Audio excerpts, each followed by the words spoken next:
নমস্কার দর্শকবিন্দু, কৃষক বন্ধু প্রকল্পের সবথেকে বড় ঘোষণা, আবার কৃষক বন্ধু প্রকল্পে নতুন করে কৃষকেরা আবেদন করতে পারবেন। কৃষক বন্ধু প্রকল্পের আবেদনের পদ্ধতিটা, কৃষক বন্ধু প্রকল্পে কৃষকেরা কিভাবে আবেদন করবেন সেই পদ্ধতিটা, অর্থাৎ কৃষক বন্ধু আবেদন করতে যে ডকুমেন্টস লাগে, আবেদনের জন্য কি কি ডকুমেন্টস লাগবে, অবশ্যই আপনারা কোথায় গিয়ে আবেদন করবেন, কিভাবে আবেদন করবেন, অফলাইনে না অনলাইনে, কৃষক বন্ধুদের জন্য সবথেকে খুশির খবর আবারও, যেটা আপনারা এখন পর্যন্ত যদি আপনার নাম যদি না উঠে থাকে কৃষক বন্ধু প্রকল্পের, আপনি যদি একজন কৃষক হয়ে থাকেন, অবশ্যই কৃষক বন্ধু প্রকল্পের নাম নথিভুক্ত করুন। কিভাবে আপনি এই নাম তুলবেন, এই প্রকল্পের কত টাকা করে পাবেন, কি কি সুবিধা রয়েছেন, এই প্রকল্পের উদ্দেশ্য কি, প্রকল্পটা কি, আপনি যদি না এখন পর্যন্ত জেনে থাকেন মোট কত টাকা করে দেওয়া হয়, এক্ষুনি আবেদন করুন। কোথায় গিয়ে আবেদন করবেন, কি কি ডকুমেন্টস লাগবে, আর আপনার এই সমস্ত ডকুমেন্টস থাকলে আপনি কি আবেদন করুন। কৃষক বন্ধু প্রকল্পে খুব শীঘ্রই আবেদন পদ্ধতি আর কি কি ডকুমেন্টস লাগবে, কৃষক বন্ধুর সব থেকে বড় ঘোষণা। চলুন দেরি না করে শেষ পর্যন্ত দেখুন, উপকার আসবে। তার আগে আপনাদের কাছে ছোট্ট একটি অনুরোধ,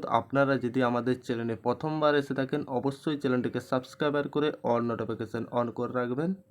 কৃষক বন্ধু প্রকল্প, পশ্চিমবঙ্গ সরকার এই কৃষক বন্ধু প্রকল্পের মাধ্যমে রাজ্যের কৃষকদের সর্বনিম্ন বছরে যেটা 4,000 টাকা দিয়ে থাকে এবং সর্বোচ্চ বছরে 10,000 টাকা দিয়ে থাকেন। তবে পশ্চিমবঙ্গ সরকার এই টাকা একই সঙ্গে কৃষকদের অ্যাকাউন্টে দিয়ে থাকে না, বছরে দুইটি কিস্তি দেওয়া হয়, একটি খারিফ মরশুম, একটি রবি মরশুমে। মাধ্যমে রাজ্যের সরকার যেটা 4,000 টাকা বা 10,000 টাকা কৃষকদের ব্যাঙ্ক অ্যাকাউন্টে পাঠিয়ে দেয়, একবারে সরাসরি প্রত্যেকটা কৃষকে এই কৃষক বন্ধু প্রকল্পের নাম নথিভুক্ত থাকলেই পাবেন।